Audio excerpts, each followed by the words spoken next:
if COVID was, to use your words, the great reckoning, are we now in the midst of the great reevaluation in every aspect, reevaluating our intimate relationships, reevaluating our work relationship, reevaluating our families, reevaluating ourselves, just massively reevaluating, and we don't actually know where we're going to come out?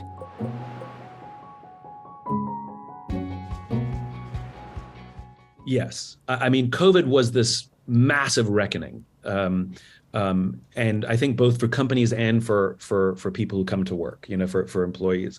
For one thing, we still have not sorted out, are we going to work or are we not going to work?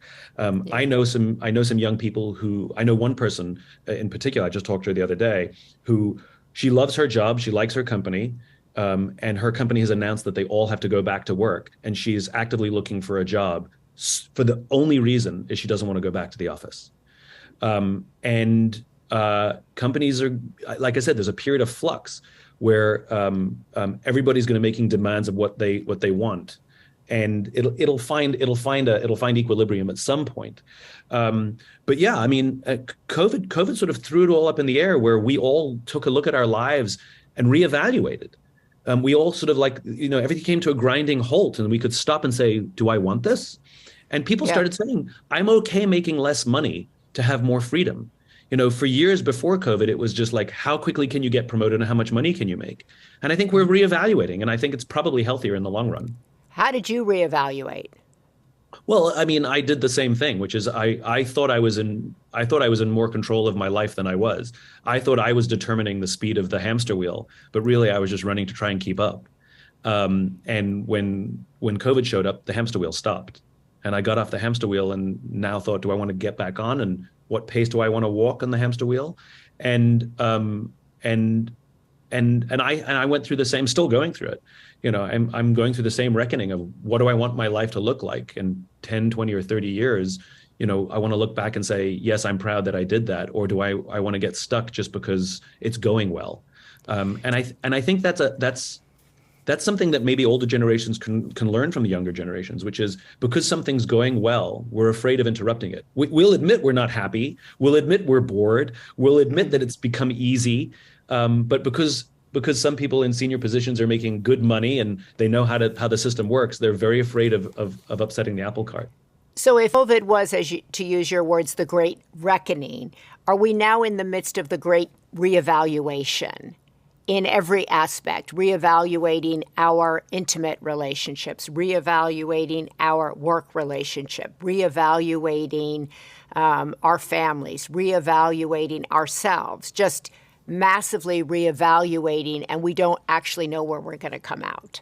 The simple answer is yes, which is why I think that this story that you're telling is vital, because the conversations that we're having about relationships are more open than they've ever been.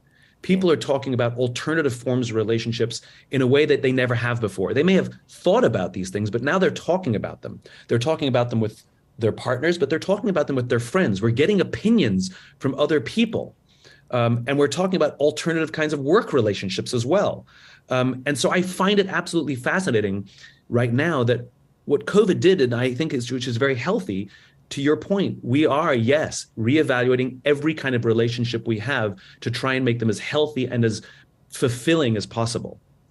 I think that's so, because I think so many young people were looking at their parents' age and say, I don't want to work like that so that one day when I'm your age, I might be able to take a vacation. I don't want to do that. And people my age are looking at young people talk about balance of life or working remote and going, what? And then people are saying, hey, I'm in between in my gender, or I don't want to be in this monogamous relationship and it's actually okay, or I do or don't want to have children. That's a kind of a completely new conversation where people are feeling like, what?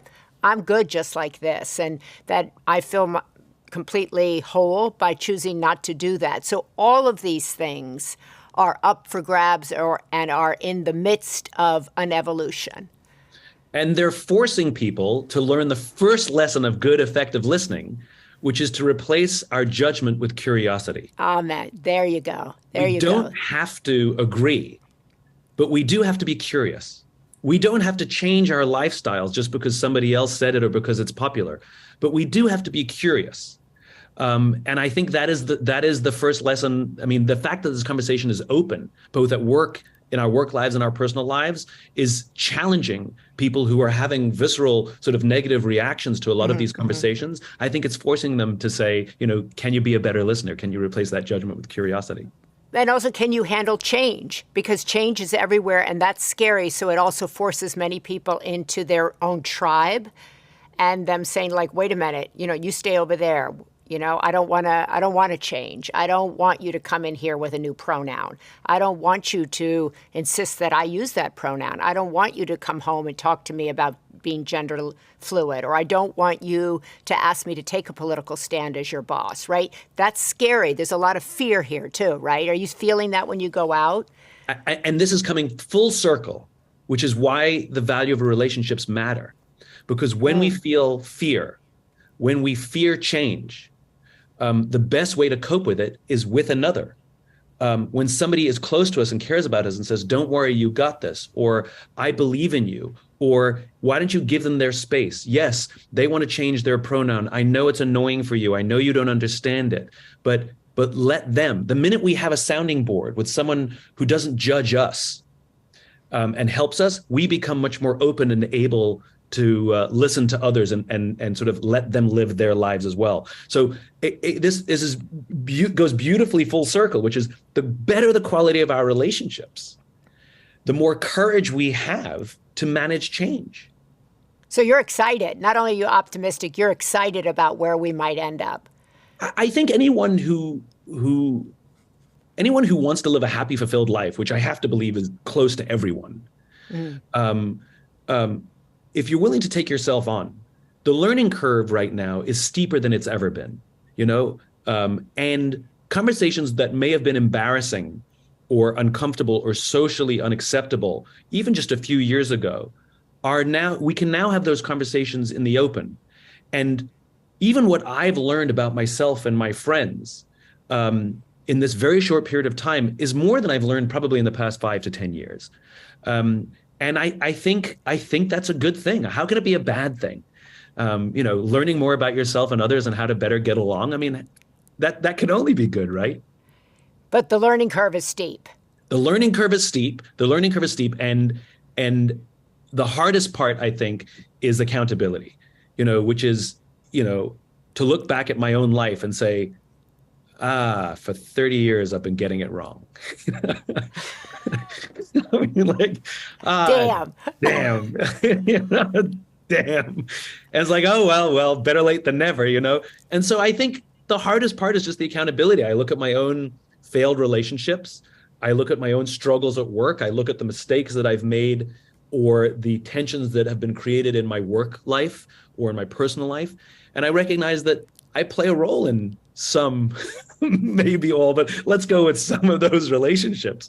And the good news is, moving forwards, the quality of the relationships are improving, and I can feel it, which is the best part.